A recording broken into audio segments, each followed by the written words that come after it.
Welcome back. This segment, I'd like to spend some time thinking together with you about Hebrew poetry and just sort of introducing some general ideas about Hebrew poetry. It's not that we haven't read any of it up until now. The Song of Moses in Exodus 15, for example. But as we get ready to get into Psalms and Proverbs and the prophets, where there's just so much more of it, I'd like to engage you for a few minutes with some observations about the characteristics of Hebrew poetry. Now, you realize that there are lots of different forms of poetry, right? I mean, in English Lit, we find narrative poetry that tells a story like the Ballad of Davy Crockett or the Ballad of Robin Hood or the epic poem Beowulf. Then there's lyric poetry that expresses ideas as well as emotions, and typically it's meant to be sung with musical accompaniment. And then there's just a myriad of other types between those more classical examples and, let's say, contemporary rap. You may have noticed that some preachers preach in poetry. I mean, who hasn't been moved by Martin Luther King's I Have a Dream?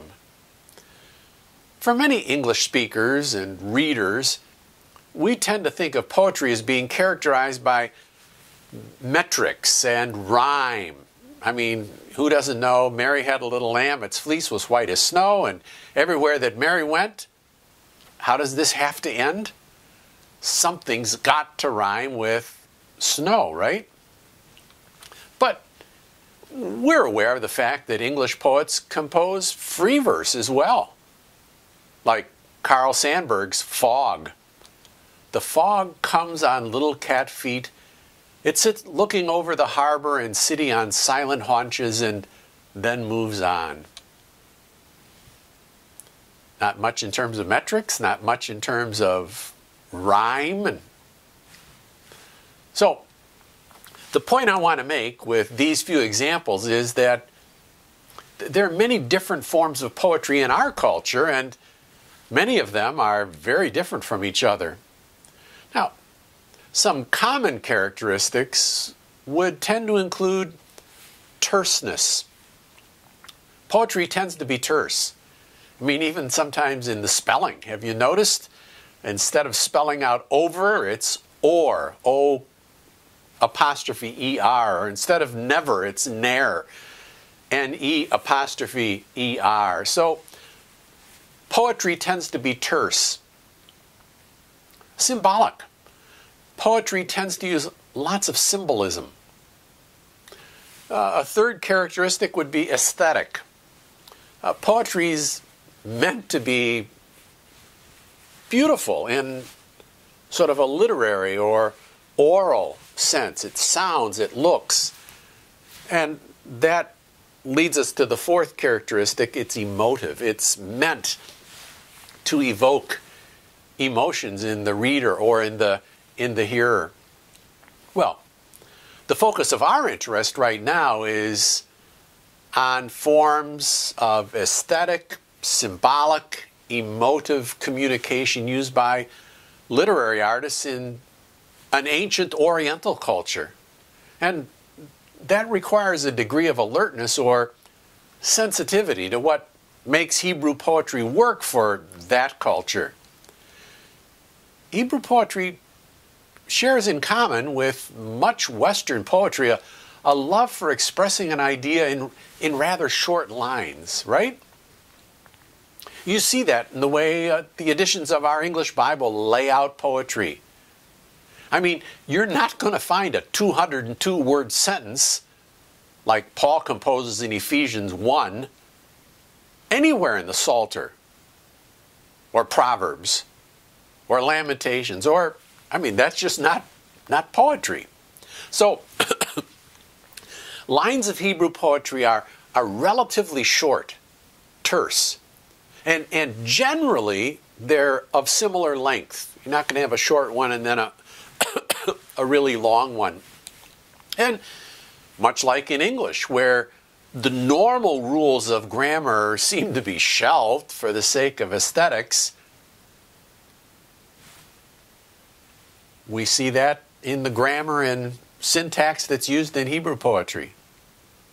There are a number of grammatical features like the VIFT or the Vav consecutive syntax that I've been harping about earlier, is showing, for example, that the narrative of Genesis just flows right into Exodus and Judges into Samuel. Well, this grammatical syntactical feature is very rare in poetry, as is the use of the word that marks the direct object, or the use of the relative pronoun, or even the definite article. All of that lends to a more compact line. So, what is a line? Well, your English translation may not help you here, either by their layout of the lines in English or by numbered verses. We refer to a line of Hebrew poetry as a bicolon, 2 colons. Now, I'm not talking about a colon as in English punctuation, but two parts. So, take a look at Psalm 23, for example. Open up your Bibles to Psalm 23. You'll notice that after the psalm title, Song of David, line 1 is, Yahweh is my shepherd, I shall not want, break. In green pastures, he makes me lie down. There's line 1. And you saw the 2 halves. Line 2. By still waters he leads me. Break. My soul he revives. Notice both halves, the length is about the same. The halves in line 2 are a little bit shorter than they were in line 1. Line 3. He guides me on a righteous path. Break. For the sake of his own name. Line 4. Even if I walk in the darkest valley, I will fear no evil. What happened there? Well, I didn't have 2 halves, did I? I had 3 halves, 3 units, 3 parts to that last line. So, you notice that most often a line is composed of 2 colons, 2 halves, hence the expression bicolon. The last line we looked at was a tricolon. It had 3 parts. And there are even examples of tetracolons. Jeremiah 2:13. For 2 evils have my people done. Me they have forsaken, the fountain of living water, to hew themselves cisterns, broken cisterns that cannot hold water. Well, when we write prose, we all understand that typically one word is not a unit of thought unless it's something like stop or run. Typically the basic building block is a clause with its subject and predicate. But in discourse, what do we think of as the unit of thought? It's a paragraph representing a developed unit of thought. Well, I say that to draw a parallel in Hebrew where we shouldn't dwell too much on a colon or even a bicolon or a tricolon or a tetracolon, because the developed unit of thought in poetry is the stanza or the strophe. Now, most of our English translations clue the reader in by adding a space between the strophes, so we can visually see the break between what we would call paragraphs if we were dealing with prose.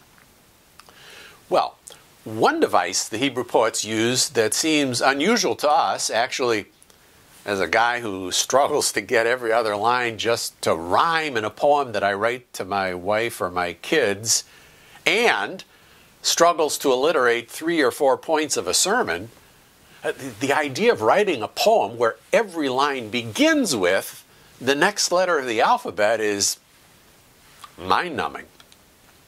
But that's what we find in the book of Lamentations and in a number of Psalms. Psalm 9 and 10, Psalm 25, 34, 37.